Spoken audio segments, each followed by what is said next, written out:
Всем привет! Сегодня в этом видео я расскажу, что за неприятный звук издавала машина при запуске двигателя, как эту неприятность можно победить, сколько денег стоило и как в принципе это диагностировать.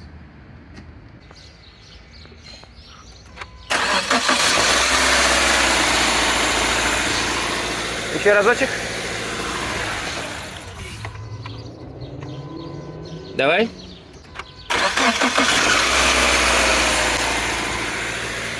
Еще разочек.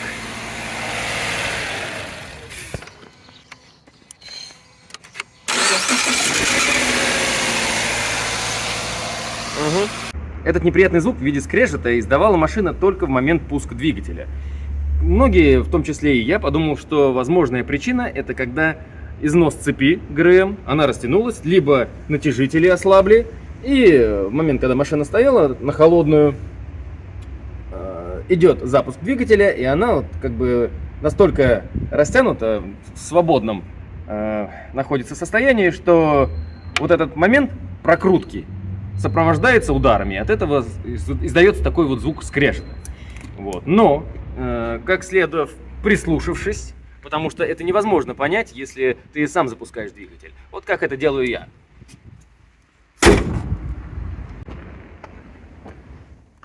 Подойдя утром к машине, чтобы запустить ее, как правило, садишься, возможно, даже закрываешь двери и начинаешь запускать автомобиль. И ты уже не слышишь, что там происходит, потому что у тебя отличная шумоизоляция. Если вы, кстати, не видели мое видео про шумоизоляцию дверей, как мы устанавливали акустику Пионер, недавнее видео о шумоизоляции арок колесных, тоже очень рекомендую посмотреть. И шумоизоляция багажного отделения, когда мы искали, то там есть проводка для розетки. Я оставлю ссылочку в описании, и также будет подсказка. Сам этот скрежет я обнаружил не сразу. Обнаружил его в начале осени или в конце зимы даже прошлой. Сделав вот так, да, то есть я открыл дверь, там все было в снегу, я, соответственно, завел автомобиль, не заходя внутрь салона, и услышал этот неприятный звук. А так, в принципе, его и слышно-то не было. Он бывает только один раз, когда мы запускаем автомобиль на холодную. Потом, может быть, если он постоит там немножечко, потом снова. Вот. И такое было до протяжении, наверное, месяца полтора. Такой звук периодически появлялся и пропадал в течение полутора месяцев где-то. Я ездил, и потом он начал уже быть постоянным. То есть при каждом пуске двигателя сопровождался скрежет. Если бы звук исходил все-таки от цепи ГРМ, то необходимо было бы разобрать всю вот эту часть, да, снять радиатор для того, чтобы добраться до всех вот этих вот болтиков, чтобы полностью снять переднюю крышку. И только тогда можно будет добраться до верхнего натяжителя. Ну, как правило, именно он страдает, разбалтывается, ему не хватает уже самому штоку выйти еще разочек там на одно деление, чтобы цепь подтянуть. И тем самым можно было бы его либо подтянуть, либо заменить, тем самым цепь уже перестала бы грохотать. Некоторые умельцы делают это вообще без разбора. Я расскажу, как это они делают, но сам никогда так не делал и не могу поэтому рекомендовать или советовать, потому что в 90% случаев, кто так делал, у всех все хорошо, но всегда остаются там, вот я почитал на drive.ru, на Дроме, на таких вот сайтах, и были там где-то вот 2 человека, которые вот что-то делали, и там обломилось, что-то у них не так пошло. Возможно, ну просто так не повезло. Выкручивают крышку горловины для залива масла, и там вставляют гаечный ключ. Вот где-то вот так вот. Я выкручивать не буду. И тем самым стопорят. Вот здесь вот вал внутри. Потом берут гаечный ключ поболее и начинают прокручивать коленвал. То есть тем самым, прокручивая по часовой стрелке, цепь должна еще больше прогнуться. То есть вот она вот, я люблю показывать все как бы наглядно, да? Вот, допустим, наша цепь в виде вот этой вот веревочки. В момент, когда мы проворачиваем вал, она еще больше теряет свое натяжение, и в этот момент шток натяжителя отщелкивается хотя бы на один раз, больше и не нужно. И все, она в натяжке, и больше никакого скрежета не будет. Ну, то есть вот такой момент есть. Либо очень дорогостоящий ремонт, с разбором всего и вся, и, возможно, даже придется достать двигатель, некоторые сервисы так делают, либо вот воспользоваться вот таким советом, но как он будет, тут уже будет щелчок, не будет, кто-то туда засунул ключ, я видел сам фотографии, и у него обломился кончик вот этого болтика, то есть там уже вставляется, получается, между шестеренкой там и самим болтом, и упирается в эту горловину, вот так вот где-то. И вот у него там что-то отскочило, лопнуло, обломилось, упало. Ну, не совсем это приятно. Но в моем случае это, слава богу, не цепь, потому что и пробег, в принципе, еще маленький. Это именно сам стартер. То есть логично, если у тебя скрежет какой-то происходит в момент именно запуска двигателя, и больше он никак не проявляется, то, соответственно, надо искать причину в этом. Я своего помощника посадил на водительское место, он заводит машину несколько раз, я слушаю. Давай.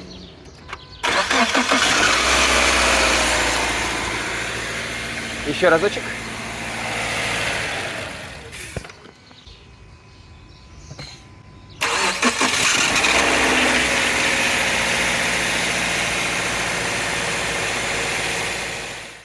И нахожу, что звук идет от самого стартера. Находится он вот здесь, вот прям вот поближе к водителю, да, вот это вот здесь. Видно? Ничего не видно. Ну хорошо. Сам звук исходил как раз вот отсюда, где находится стартер. Ну то есть от него и исходил. И вот так вот он выглядит, от этого паренька исходил весь звук. Вот, пожалуйста, номерок, который установлен у нас оригинальный. Итак, методом диагностики мы выяснили, в чем причина скрежета и шума постороннего. Дело в нашем стартере. Теперь нужно понять, как его можно отремонтировать. И для того, чтобы его отремонтировать, есть несколько способов. Я расскажу о самых основных. Первый – это отвезти машину в автосервис. Там, где проведут полную диагностику, возьмут за это денежку, найдут, что это действительно стартер, и предложат следующие варианты. Отремонтировать тот, который у вас есть, полностью его восстановив. Что это значит? Одно дело, если бы стартер был полностью неисправен, то есть машину невозможно было запустить. Тогда нужно было бы искать причину, полностью его разобрав, и смотреть, что там не так. Возможно, надо щетки поменять, но скорее всего они изнашиваются, это расходный материал. Возможно, там, прочистить, смазать где-то. И, конечно, вот почему в моем случае был вот этот скрежет. Вот эти втулки, которые находятся здесь, их, по-моему, даже 3 штучки, медные, насколько мне не изменяет память, они снашиваются. Когда эти втулки сильно изношены, то люфт настолько большой, что внутренности этого стартера могут даже биться там, ну, как-то друг об дружку или сам корпус, ну, в общем, и издавать этот неприятный звук. И вроде как бы копеечная проблема, да, ну, втулки заменить. Каждая втулка стоит в среднем где-то по 500-600 рублей. Их там 3 штучки, и надо знать, какие именно. То есть надо уже разобрать его, уже поехать и найти точно такие же. Но, конечно, оригинальных ни у кого не будет, ни у одного сервиса. То есть нужно заранее приобретать то, что вот вам нужно. Пригодится, не пригодится, ну ладно. Ну и даже когда вот разберут, вот втулки 1500. И, конечно же, замена щеток. Они стачиваются, даже если они, в принципе, хорошие, их все равно меняют. Ну, потому что, коли разобрали, не будешь же ли менять это, допустим, через год, когда это потребуется. Это обязательная замена. Тоже не будет оригинала, потому что оригинал щеток стоит приблизительно 5-7 тысяч рублей. То есть, получается, что еще плюс работа. То есть, вот, снять, там, поставить, ну, это где-то вот в разных сервисах по 2-2,5 тысячи рублей. И, соответственно, провести как бы полную вот его ребилд. Полное восстановление. И, конечно, хорошо, если звук был замечен ранее, да, до того, как вот сильный износ возможен. В моем случае я, благодаря моей усиленной шумоизоляции и громкой музыке heavy metal, не видел этого, да, не слышал, так сказать. И поэтому получается, что износ был усиленный, звук был, продолжался, сначала периодически, потом только на холодную, потом только на горячую, и потом постоянно. То есть в моем случае, возможно, и пришлось бы якорь даже уже менять, чтобы восстановление было, ну полное, да. И тут как бы уже сумма совсем другая. Ну и, конечно, получается полное восстановление на китайские запчасти, потому что оригинальные очень дороги. Во всех автосервисах будут предлагать вам аналог. Да? Ну, почти то же самое, выглядит одинаково, но, соответственно, как себя поведет, сами понимаете. Итак, подведем итоги. Средняя цена восстановления варьируется от 9-15 тысяч рублей. Для того, чтобы полностью его снять, разобрать, восстановить на оригинальные запчасти и поставить назад. Ну, чуть дешевле будет, если запчасти будут не оригинальные. Или вы прикупите их самостоятельно, потому что те же самые щетки можно найти и за 700 рублей не оригинал, аналог, так скажем. Другой вариант решения данной проблемы — это купить такой же стартер, новый, но аналог, то есть другого производителя. В среднем он тоже стоит где-то вот 10-12 тысяч рублей. Дам сейчас вот фотографию его. И выглядит он один в один. Он новый. Но, конечно, сборка его будет в Китае, хотя, может быть, частично он там где-то в России собирается. Я, в принципе, готов был бы пойти сразу и взять новый, заказать, даже, по-моему, в корзинку положил. Ну, дальше потом стал читать отзывы, как мы делаем всегда вот на drive2.ru, на Дроме, ну и на всех таких сайтах. И что я увидел? Что разделение было где-то 60/40. То есть 60% в принципе понравилось. Кто-то писал, что да, хороший стартер, поставил, все заработало, замечательно заводится, даже в мороз, и проблем не знаю. Кто-то говорил, что поставил и буквально месяц поездил, он вышел из строя. Там щетки разлетелись, там еще что-то. Новый стартер, чтобы вы понимали. Ну и слишком много было таких вот отзывов неприятных. И не хотелось бы, да, тоже потратить 12 тысяч на новый стартер и получить как бы вот кота в мешке. А вот следующий вариант — это как раз заняться ремонтом самостоятельно.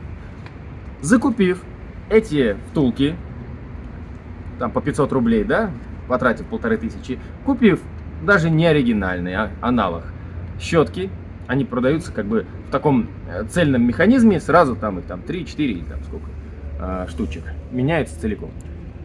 И произвести замену самостоятельно. Это для тех, кто любит заниматься, вот, откручивать все, разбирать, потом собирать, смазывать. Все это возможно сделать самостоятельно. Главное, как я всегда говорю, это желание и время. Вот. Ну, я не стал так делать и пошел по другому пути. И плавно мы подбираемся к какому.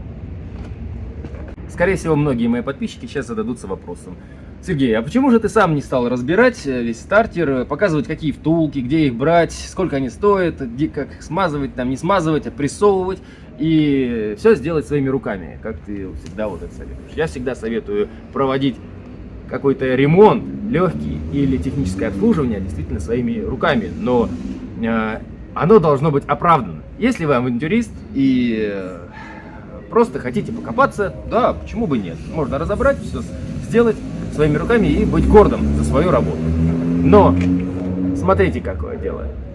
И теперь мы наконец-то подошли к варианту, который выбрал я, потому что он мне показался самый логически правильный и обоснованно по трудозатратам и денежным финансовым затратам также.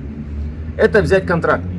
Но в момент, когда я обратился на тот же сайт Дром, там, пожалуйста, с Владивостока любые запчасти, именно вот оригинальные, да, оригинальные запчасти, оригинальный стартер субаровский. Кстати, оригинальный субаровский стартер — это Mitsubishi Electric Corporation.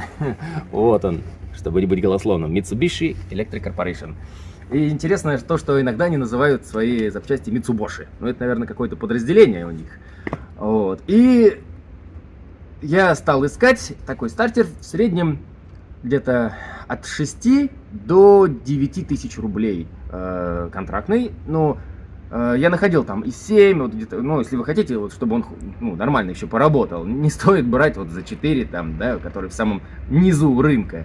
Вот. Там, как правило, я вот сколько писал, говорю, а какой же пробег? Там, хотя бы приблизительно, если можно узнать.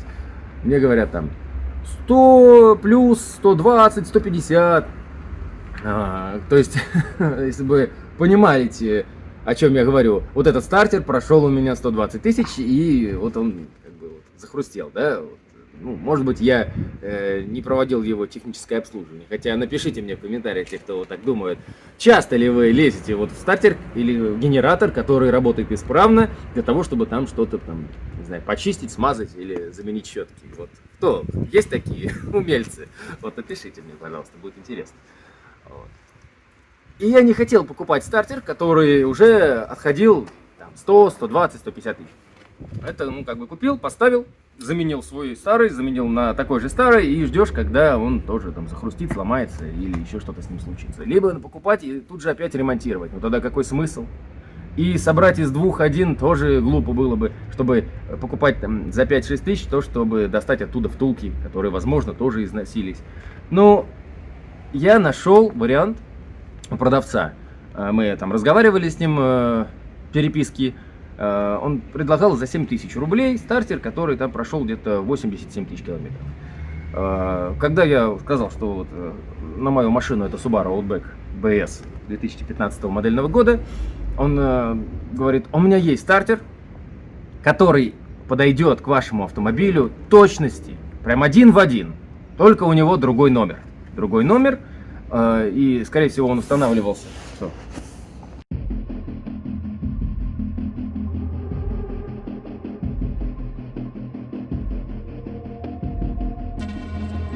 Остановились.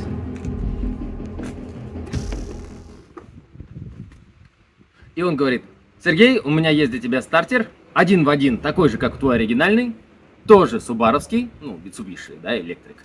И он имеет только единственное отличие, другой номер. Он, скорее всего, устанавливался, ну, я так понял, возможно, на Forester. И его пробег был 28 тысяч километров. Вот оттуда снят. Он мне прислал фотографии, я посмотрел, действительно, либо очень хорошо отмыт, либо, ну, прям вот, ну, практически новый стартер за 3000 рублей.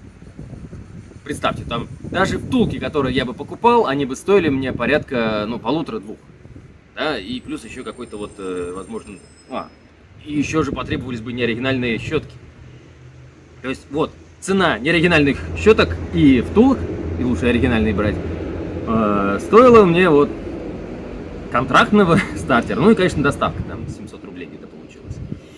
И через 2 недели он у меня в руках. Я уже, конечно, его устанавливал летом, потому что, как вы знаете, я не делаю видео просто так, вот даже если оно рекламное. Вот, о, смотрите, какой замечательный, пользуюсь постоянно и вам всем советую. Сначала я пробую, посмотрю, подержу в руках, и если мне не понравится, я либо говорю об этом производителю, ну, что мне не понравилось, я так и скажу, минусы озвучу, либо тогда видео просто не будет. Вот. И, соответственно, я вот сколько с лета прокатался. А сейчас давайте все вместе посмотрим, как проходило снятие старого стартера и установка нового. Для того, чтобы установить новый стартер, мне придется снять старый. Он всего на 2 болтах крепится. Такое чувство, что это будет совсем нелегкие болты.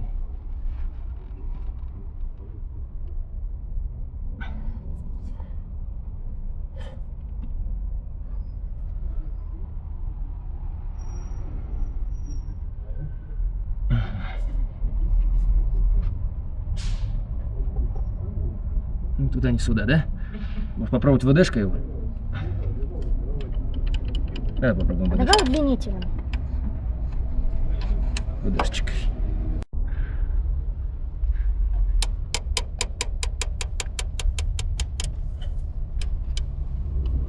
Есть.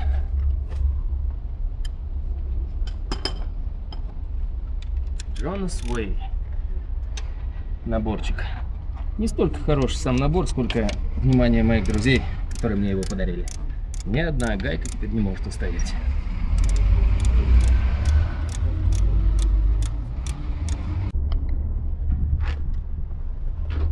А тут обычно даже нужно. Ну давай.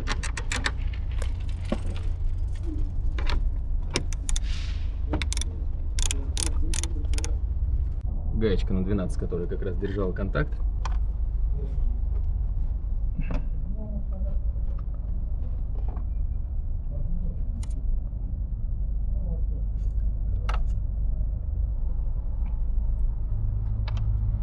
Ровер. В сторонку ее пока уберем. Так. эта гаечка уже готова сняться.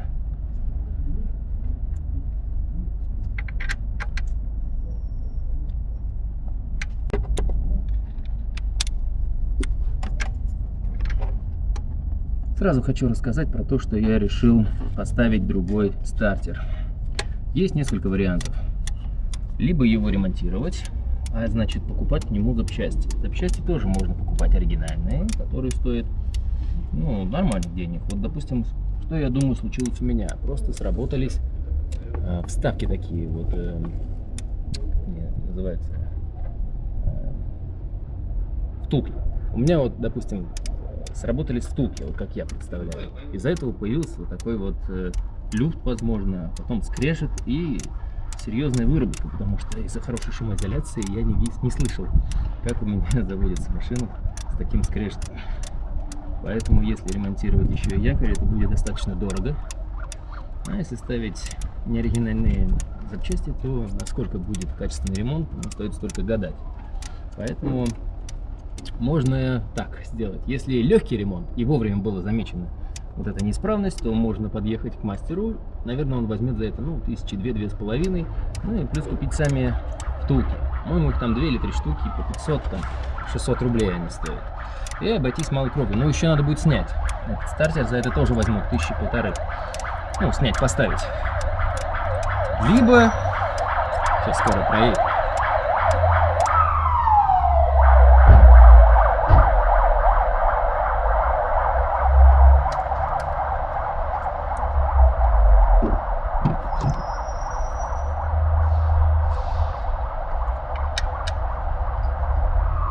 Либо можно взять контрактный стартер, вот как вот в моем случае. Я отдал за него 3500 и, с доставкой, по-моему, даже вместе. И, как по документам меня уверяли, проехал он по Японии 28 000 километров. Не знаю, насколько это правда. Может быть, в принципе, почему бы и неправда. Кто там будет врать или разбираться в этом. Но по его состоянию видно, что он действительно хороший. Покажи, пожалуйста, как он выглядит.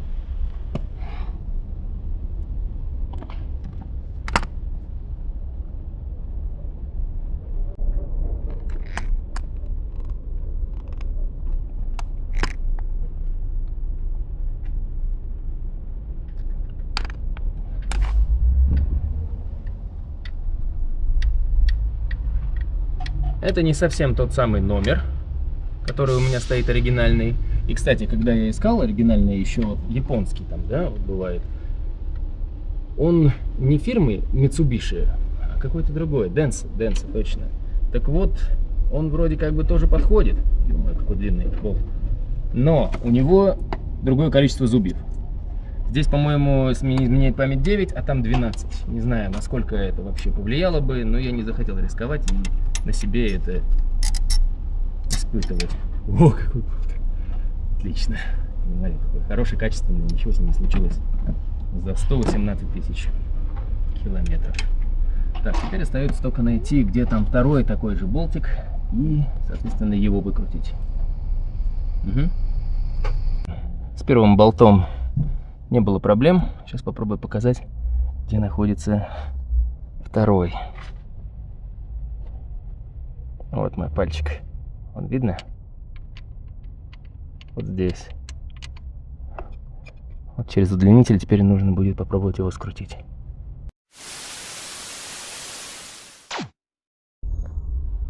Спустя час.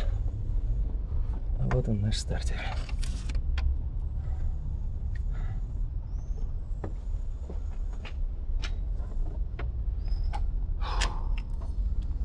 Давай проверим идентичность.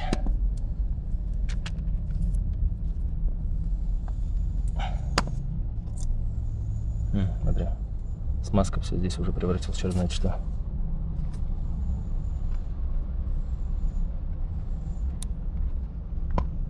Как этот плавно ходит и как здесь.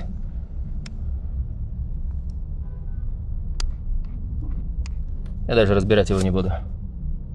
Просто поменяю, да и все. Mitsubishi 12 вольт. Да, отличается только немного номер. И все. Пробуем.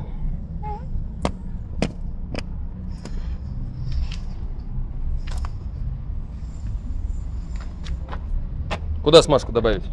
Сюда? Не надо никуда отправлять. Думаете, не надо сюда? Слегка может. Ну, смотрите, как это самое. Походу она была. Съелась, да?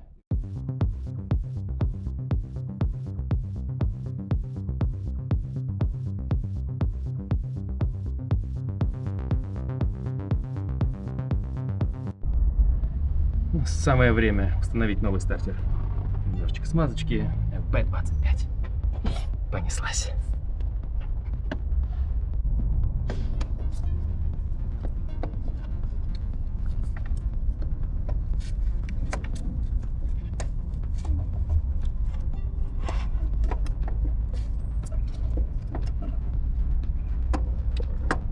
Там внизу штырь. И как раз нужно попасть на него. То еще занятие.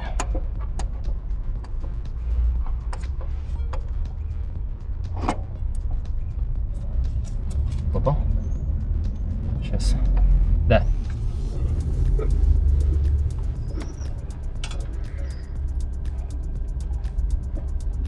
Правильно, подмочил. Болт. Чтобы он держался. А уж потом только гаечку.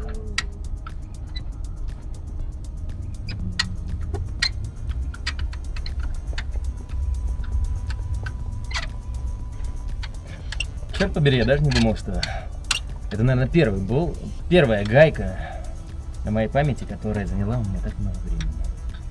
Но мы все же справились. Отлично.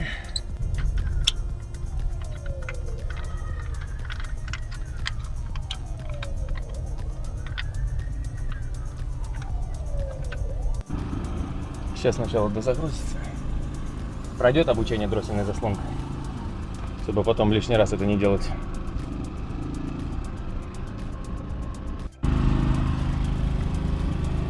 Первый пуск. Может, ты заведешь? Давай.